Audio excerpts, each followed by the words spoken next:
Bonjour, donc je m'appelle Olivier Malino, je suis membre fondateur de l'association Zazimut, association qu'on a montée en 2015 pour promouvoir une société plus respectueuse de la vie sous toutes ses formes. Alors qu'est-ce que ça veut dire ce truc? Moi je travaille depuis un certain temps dans une logique de, on va dire, développement durable. Je fais du conseil sur les problématiques environnementales et territoriales.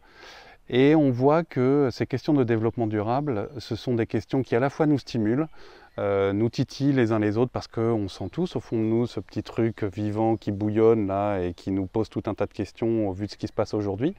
Et en même temps, ces logiques qui sont devenues mondiales, quand je parle gestion de l'eau, quand je parle gestion de mes déchets, de ma consommation, quand je me pose les questions de mon comportement par rapport au changement climatique, ben je vois que c'est des questions qui se jouent au niveau mondial et qui sont déstabilisants. Donc on s'est dit avec l'artiste Zaz, qui est notre marraine et avec qui on a créé l'association, on s'est dit qu'associer l'artistique, la musique, aux logiques de développement durable, il y avait sûrement quelque chose à faire parce que ça allait ramener du fun et ça allait nous redonner envie d'agir.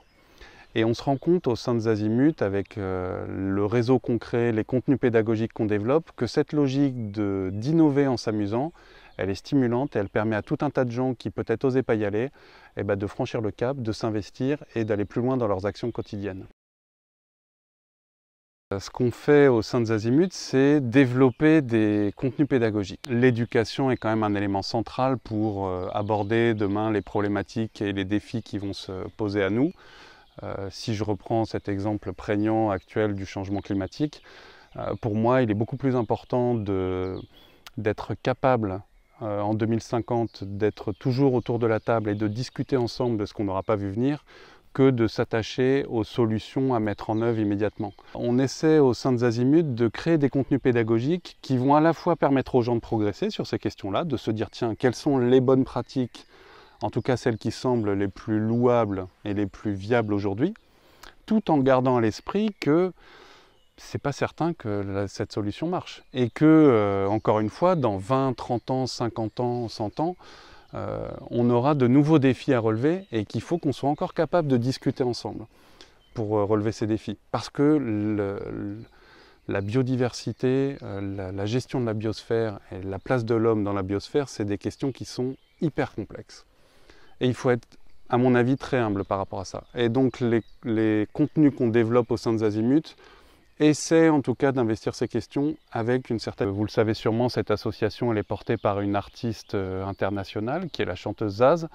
À chaque concert de Zaz, les membres de l'association sélectionnent en amont des ONG locales, là où va se dérouler le concert, donc qu'on soit en France, ailleurs en Europe, en Amérique du Sud, en Russie, au Japon. Les membres de l'asso vont chercher une ONG qui agit sur les questions d'éducation, idéalement des questions d'éducation à l'environnement, mais pas que, parce qu'ensuite il y a des problématiques qui vont dépendre de chaque territoire. Et on va contacter cette ONG pour l'inviter à être présente avec nous au concert et présenter le projet au public. Donc les gens viennent pour s'amuser, ils viennent voir un concert, ils viennent voir leur idole, donc ils sont dans un état d'esprit qui est hyper festif, hyper joyeux. Et là, ils rencontrent une ONG qui travaille à côté de chez eux et qui développe des projets éducatifs, qui développe des projets solidaires, qui développe des projets d'économie sociale et solidaire. Et ils vont découvrir à travers ça un moyen d'agir eux au quotidien, ils vont apprendre quelque chose. Ensuite, l'ONG est invitée sur scène aux côtés de l'artiste et on crée comme ça une rencontre le soir du concert entre un acteur, on va dire entre guillemets engagé, et un public qui est plus ou moins sensible à ces questions-là, mais qui n'a pas forcément connaissance des projets dans lesquels il peut s'investir. Alors ce qui est génial dans ce projet, ce qu'on voit, c'est que en fait, utiliser la musique, l'artistique, pour promouvoir des idées novatrices, ça marche.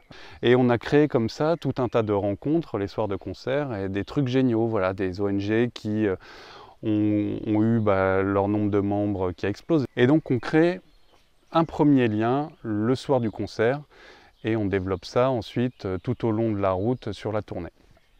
Alors après, le deuxième temps, c'est de fédérer tous ces acteurs. C'est-à-dire qu'il y a une première rencontre qui se passe le soir des concerts. En même temps, quand on a des artistes comme Zaz qui s'associent à un tel projet, on a la chance de se balader à travers le monde. Et on a voulu du coup, puisque les logiques de développement durable sont des logiques qui aujourd'hui se jouent au niveau mondial, quand on va se parler de gestion de l'environnement, bien sûr que j'agis autour de ma maison, mais c'est des choses qui se jouent maintenant à l'échelle du monde. Si je prends l'exemple du changement climatique, l'exemple de la gestion de l'eau, on a voulu fédérer ensuite des acteurs à l'international pour créer des rencontres entre des ONG, des territoires, et avoir du partage d'expériences, du partage de culture. C'est-à-dire qu'on se rend compte en voyageant qu'on est tous attachés à la vie et au vivant qu'il y a au fond de nous, et chacun aujourd'hui se pose ces questions-là. Mais on n'a pas du tout, en fonction de nos cultures, de nos expériences, de notre histoire, on n'a pas du tout la même position actuelle. Et donc on n'a pas du tout les mêmes expériences. Comment je gère l'eau en France ou dans une favela en Amérique du Sud, ce n'est pas du tout les mêmes logiques, ce n'est pas du tout les mêmes points de départ. Par contre, on a plein de choses à s'apprendre les uns les autres. Et ça nous enrichit.